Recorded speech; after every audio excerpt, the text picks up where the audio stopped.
and welcome class 7 students. This is another important arithmetic class where I will solve the sums of exercise 2 of the revision lesson.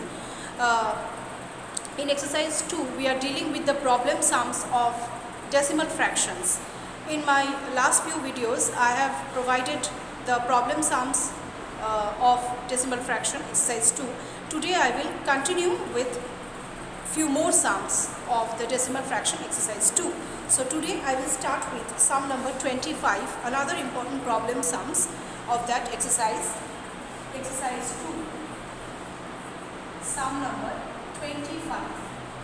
In sum number 25 it is given that a man gave 1/3 of his property to his wife, 3/4 of the rest to his son, and he gave the rest of the money to his daughter, who gets rupees 5,000. So 1/3 he gave to his wife, 3/4 of the remaining given to son, and the remaining portion given to daughter, the value of which is rupees 5,000. I think you are required to find out, yes, you are required to find out how much money did he have in total. So let's proceed with the calculation of the sum. It is given that 1/3 of his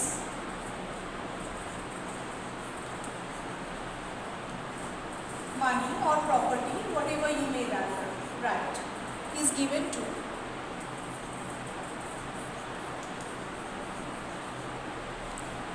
his wife.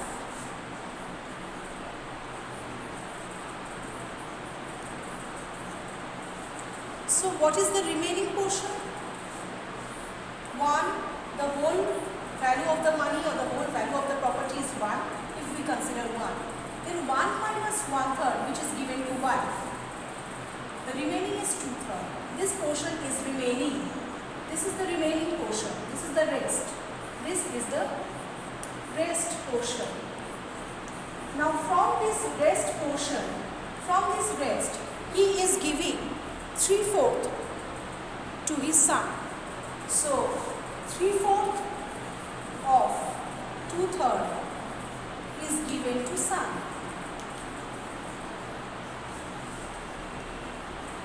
So how much is son getting? 3 and 3 cancels out. 2. Half. Son is getting half portion of the money. Rest is given to daughter. So what is the rest now? 2/3 was remaining. Among this 2/3, 1/2 is given to son. So remaining is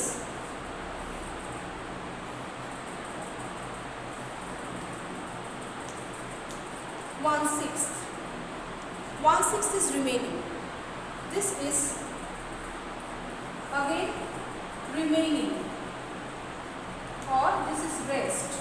Rest or remaining, whatever you may feel that you can write. So remaining portion is 1/6. He gives his daughter this 1/6 portion, which value rupees 5,000. The 1/6 value of the money is 5,000, which is given to the daughter. He gives 1/6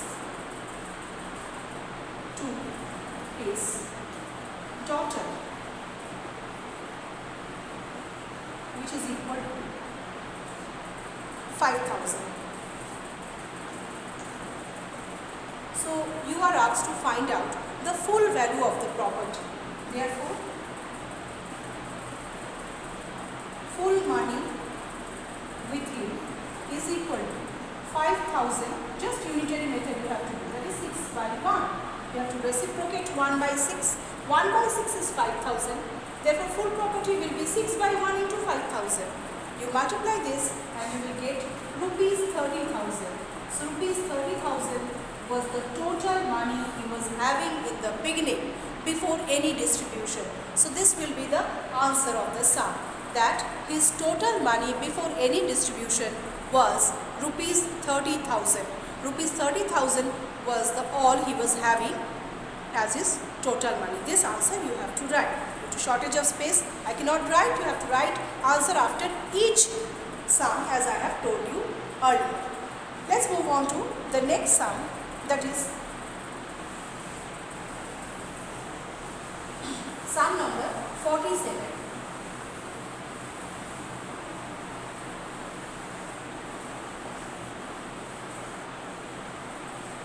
Sum number 47.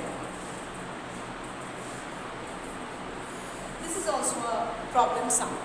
So sum number 47, it is given that what number must be multiplied by 8.5 so that the product is 442.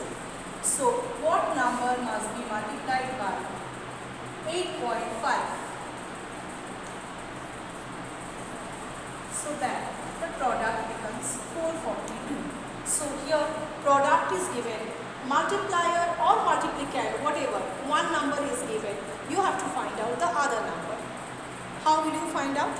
Very simple, you have to do division.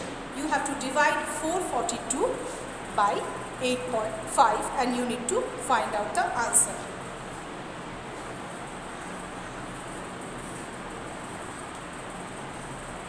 You can simply remove the decimal after one place value so that the numerator will be multiplied by 10. This is the rule. That is, if you make it 85 and remove the decimal point one place, if you remove it one place, then numerator you also have to multiply with 0. Now you have to do the division and show the division.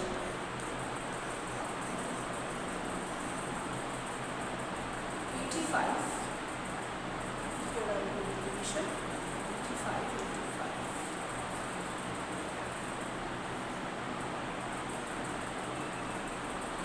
485.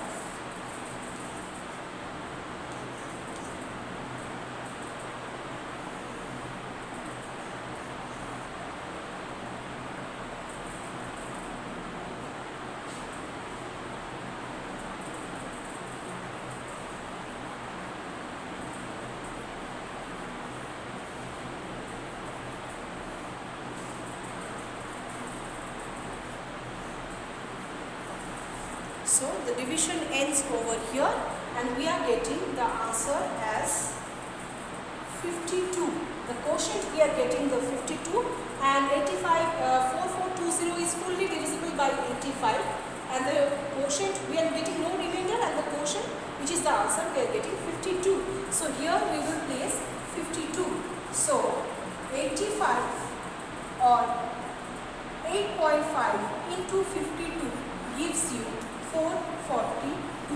This is how we will solve the sum, and also we will write the answer of this sum. The answer we will write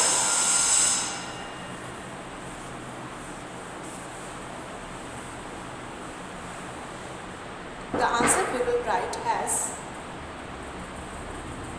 8.5 must be multiplied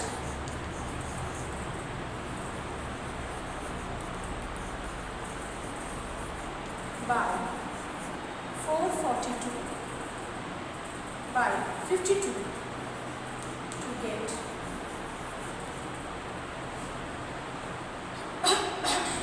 442. This is how we will solve the sum. So I hope whatever I have explained today you have understood. In my next class I will come up with a different exercise, almost maximum problem sums related to this exercise we have solved. More sums we will solve in the online classes. Basic sums and important sums I have solved through these videos, and remaining sums we are going to solve in the online classes. So in my next video, wait till the next video where I will solve the next exercise, that is exercise 3, where I will do sums of the fractions, the HCF, LCM of fractional values. Till then, goodbye.